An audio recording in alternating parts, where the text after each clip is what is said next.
Welcome to Tambellini Group's monthly Women in Technology Spotlight Series. In these brief interviews, we showcase the career paths, accomplishments, and perspectives of the remarkable women leading technology strategy in higher education. Today, we are lucky enough to be joined by Helen Norris, Vice President and Chief Information Officer for Chapman University in Orange, California. Welcome, Helen. Good to be here. Thank you for having me, Elizabeth. I'm honored. I'm flattered. We're very interested in covering a lot today, but I'd like to start by um, the beginning. Before you had this long and impressive career in technology, when you think back to when you were in your childhood, what did you think you wanted to be when you grew up and why? Well, when I was a girl, as I mentioned to you in our earlier conversation, I grew up in Ireland. At the time I grew up, I was the first in my family to go to college. None of both my parents worked in a factory, so I didn't really understand careers when I was in school. And I think at that time, certainly in Ireland, there wasn't much of a focus on career education, particularly for girls. So I happened to be very, very good at math, or as we say, maths. And so I thought I would be a math teacher. And so I went to college. I went to Trinity College in Dublin because I had an affinity for mathematics. I got a degree in maths. Um, I am very glad I didn't go to be a math teacher. I think I'd be a really terrible teacher. So I do love maths, but I think I'd be a terrible teacher. I decided at the end of my college experience to spend a year or so working on the continent. Ireland is in the EU. So I went and got a job in Germany, got a job as a computer programmer, and just found out that I loved it. It was just luck. So, like a lot of things in life, I was just very fortunate that I fell into a career that I really enjoyed. I can see how the affinity for math would fit into a technical background then Exactly. as well.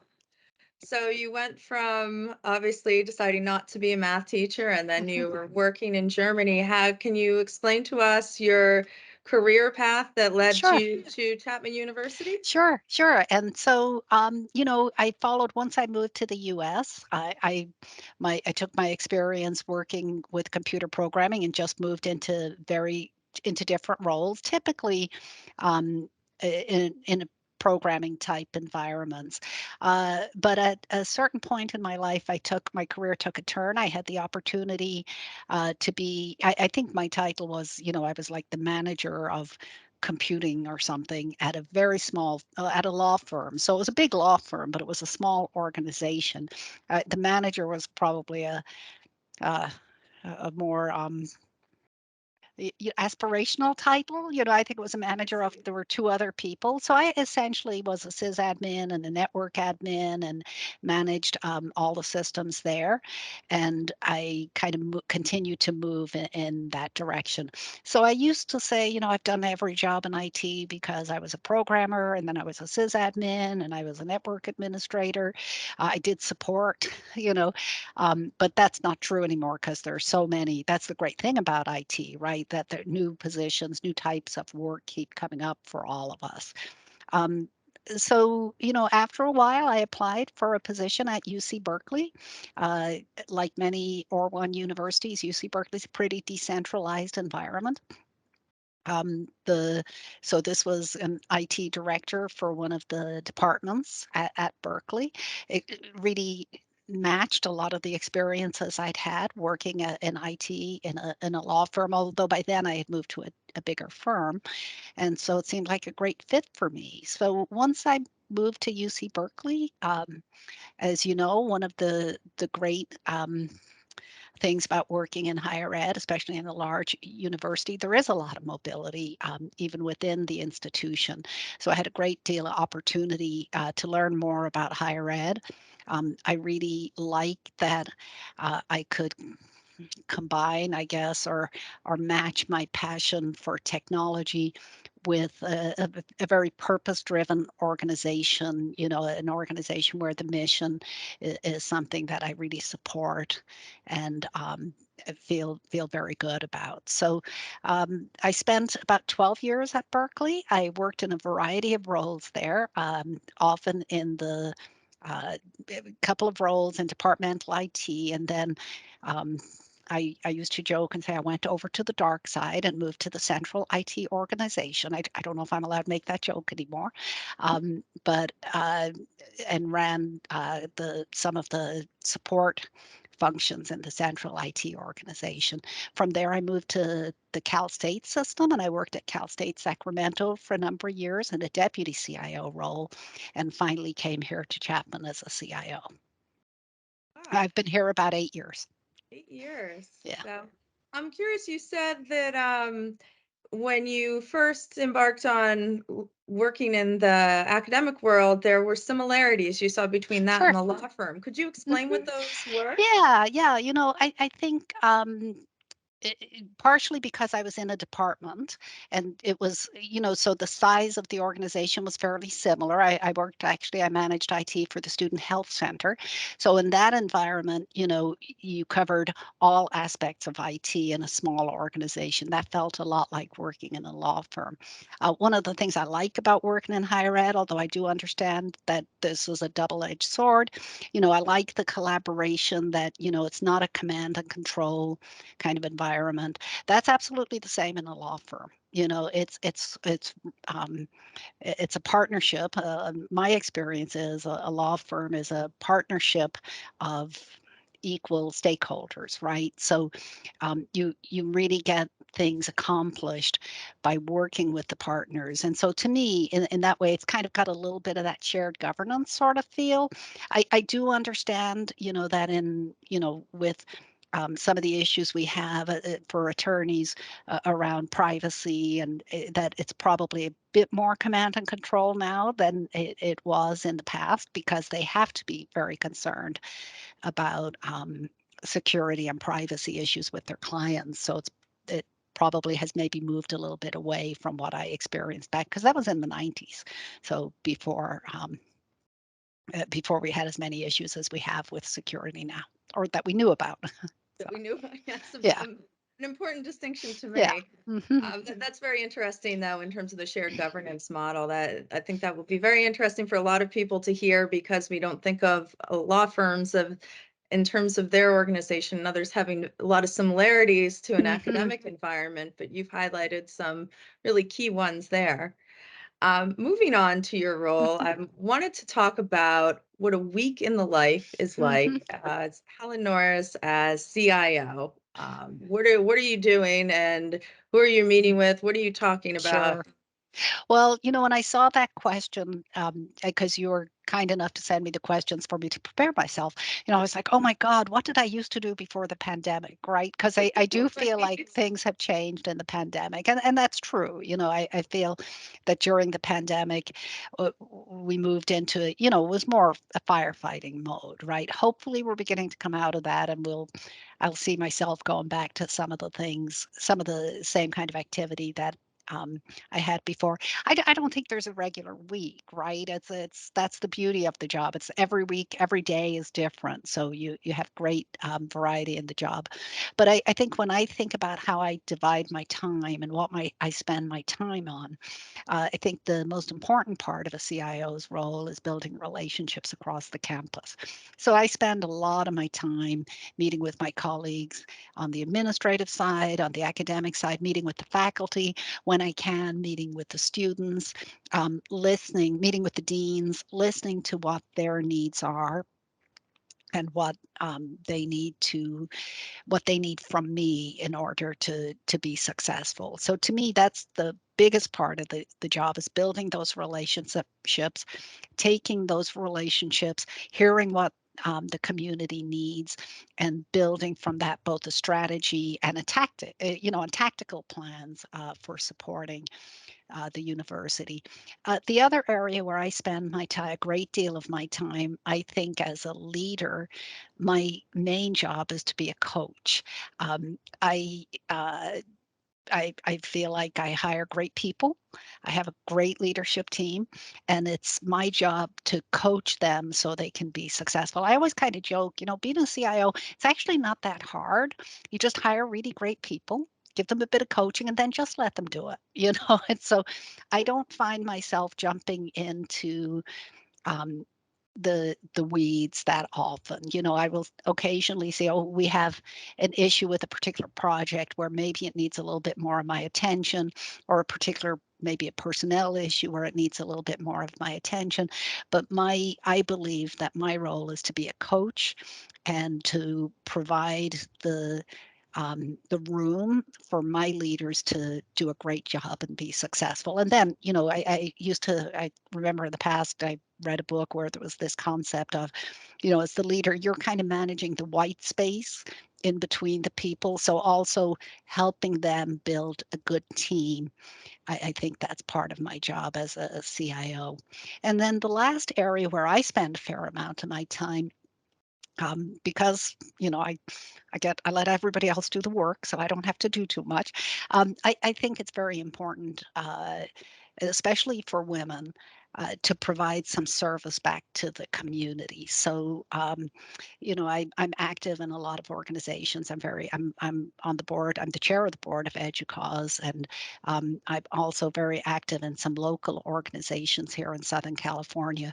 I think it's really important for women in my role to be visible. I still feel like I go to too many meetings. I have pictures where I'm like, am I the only one?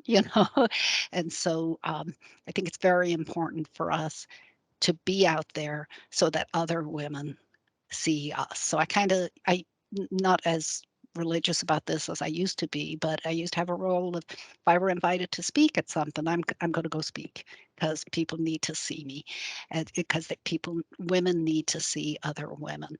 And so I spend, I expend some effort on that outside kind of work. Yes, and even the time today is a A reflection little of bit. that. No, very much appreciate it. Um, Moving on, I know you had mentioned this past 2 years. It's hard to remember what Oh my a God. week Yeah. was like before it. So I'm sure this will influence the answer to our next question, which is talking about the satisfaction that you get from your work, Hmm. whether that's something overall or it can be both and also a recent project you work on, Hmm. whether it's a problem you've helped solve, and even if it's in that coaching role, like something where Right. you've seen something done and you're proud of that, and Yeah. that sort of explains why you do what you do. Yeah. I think we get derived satisfaction, or I derive satisfaction from this role because I do feel like it makes a difference. I feel like I come to work every day and something that I do makes it better for students, and something, making it better for students, that is the future, right? So it's helping really contribute to the future. So that to me is one of the great reasons that I love my job, is because I do feel that it makes a big difference. What I enjoy, that kind of comes back to me. I enjoy um, I'm an extrovert, right? So I enjoy that. I talk to everyone. I have to talk to everyone on campus at some point. So I kind of have a good sense of what's going on. I really enjoy that. In fact, we're back now, right? So I had a meeting on campus today. On the way back, I ran into three people I hadn't seen for a couple of years. It was just really invigorating, to see to do that. So I really enjoy being around my own team, being around my colleagues across campus. And in this role, you get to do that a lot. In terms of what I'm proud of, this is probably not an unusual answer, but I'm really proud of the work that my team did during COVID. And, it was all across the board. I think, the obvious piece of helping, we're a very much, I'm going to say, a traditional campus. Our students come here because they want to be in the small classes with the faculty. So we didn't have a big online footprint.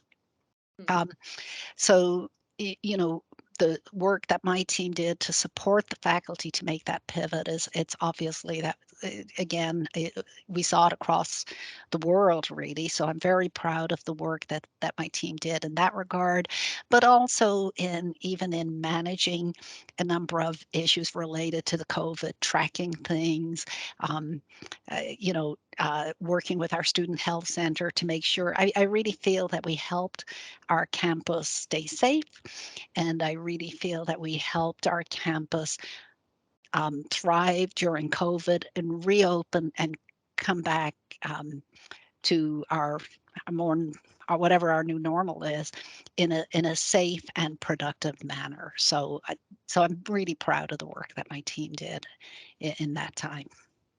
I think that is actually a particularly original answer because as I think about it, so many of the big projects that IT leaders are doing, there's years Oh timeline, yeah. and Yeah. people don't get to see the results of the rubber meeting the road Yeah. until a long time after. But despite all the stress and the long hours and the unexpected demands Mhm. and being in triage mode, there must have been something that um, maybe wasn't as available before in your work, which is Mhm. that immediate, Yeah. tangible value of the work you're doing. It's true. I remember having a conversation with my boss, and he was saying, early in the pandemic, because believe me, this got old. It Yeah. was like there's something invigorating about being in that kind of firefighting mode, and seeing, oh my goodness, I got this. Now this person could do this, and this person could work at home, and that is really invigorating. Maybe after like 2 years of it. Maybe a little less so. Right. So that's absolutely true. That immediacy of feeling that you've made a difference. The other thing you mentioned, a lot of times our projects take longer. Um, and it takes a long time for us to see the fruits of our labor, so to speak. That's true. And one of the things that happened for us during the pandemic, we entered the pandemic at the beginning of a conversion, a transition from one learning management system to another. And our initial plan was, we started in spring 2020. We were going to be finished by the end of spring 2021.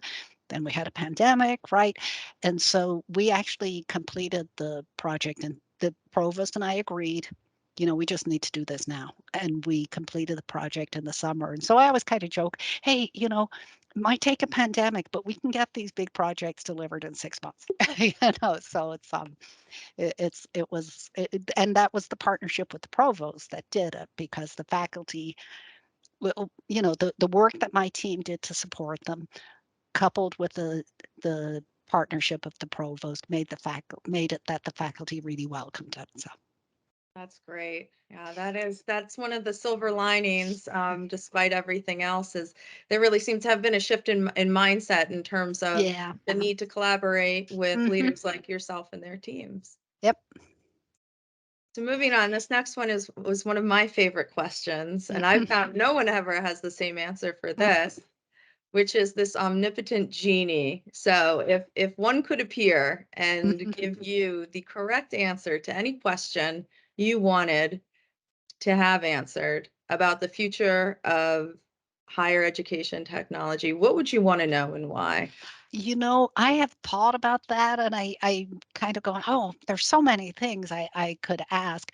One of the questions I would ask though is, we've had the pandemic, but coming before the pandemic, we all were a lot of what we were talking about was the upcoming enrollment cliff and the change in demographics for the students. What are we going to see a reduction? So that's the question I would ask with this kind of change in that we perceive or that we predict happening in enrollment. Um, impact? What challenges is that going to provide for us as for the university, but also for us as technology leaders? Is it going to fundamentally change, how we deliver education or advising, and how can we be better prepared for that? So that's the thing I think a lot about is how is enrollment going to be moving forward? How are we going to provide what we need to do for students who are coming in, maybe from a different type of background, and what are the tools we need to put in place to help the university succeed through that? It is the juxtaposition of Yeah. higher ed, where we've had these institutions that have been around in some cases for hundreds of years, Yes. Yeah. and they're at the forefront of all these demographic changes and Hmm. different demands, and those questions of how are they going to adapt and Yeah. how that response will be received are definitely, I think, top of mind for many people. Hmm. Yeah. It's true. In closing, I'm wondering about what is the smartest piece of advice that you've been giving about managing the demands of your role in higher education? We know higher education is a very unique environment in a lot of ways, and you've Sure. highlighted some of them, but curious to hear with all your different roles that you've had and all the different places you've worked at, what is your parting wisdom? Sure. Well, if it's okay, I'm going to give two answers, two Oh, pieces yes. of advice. So when I came to work at UC Berkeley first, I had been working in the corporate world for before that, right? And so Mhm. I got great advice from my supervisor at the time, who cautioned me that the pace might feel different in higher ed. And Mm, so the piece of advice she gave me is, she's like, you actually alluded to this yourself. She said, you have to look at um, your projects and your work kind of in small bites and celebrate the small successes, because the small successes all add up to a big success. So it's a little bit like you said, takes us a long time to do projects, but we're delivering something along the way. So that I think is one great piece of advice I got about working in higher ed. And then when I became a CIO, here at Chapman, I got advice from a colleague of mine, a CIO at another institution. And, I had been a deputy CIO, I'd been a senior director, I'd had a broad set of experiences and broad set of responsibilities. And he was like, it's different now because you're the last answer, right? You're the person, you don't have peers in the institution that you can go and bounce things on. You're the person that people are going to come to with answers. And his advice to me was, a lot of times in this role, people will press you for an answer. They'll say, well, can I do this? Yes or no. And his advice is, learn to say, let me take it away and think about it. If people continue to press you, say, look, the answer is either going to be no, or let me take it away and think about it. And I thought that was really good advice. And he didn't say this, but it's one of the things that I also took from that is that you don't really have peers that within your, you do, you have colleagues. That's part of the another part of the reason that I invest so much in outside service, because I have a peer group, right? I speak to a lot of other CIOs, and I just think that having relationships with other people in the same role is just really makes your job just that much easier. It's great and people in higher ed are so willing to share and to help each other. So that's a piece of advice I would give to everybody, is build that network. Because when you're in this role, in any role really, but particularly in a role like this, having the network is really, really beneficial. yes, you can often feel like you're on an island when you're Yeah. that last Hmm. approval of advice. It's good to have Hmm. that peer group. So hopefully, on that note, we'll have more in-person conferences and other things in Yeah. the Hmm. future, just to get that energy back that everyone I think sorely misses I and think is so. really craving. So, well, Helen, I'm so grateful that you took the time today to talk with us about your career and share some of your tips and perspectives. And we really appreciate having you. Great. Thank you so much, Elizabeth. It's been delightful. So thank you. You.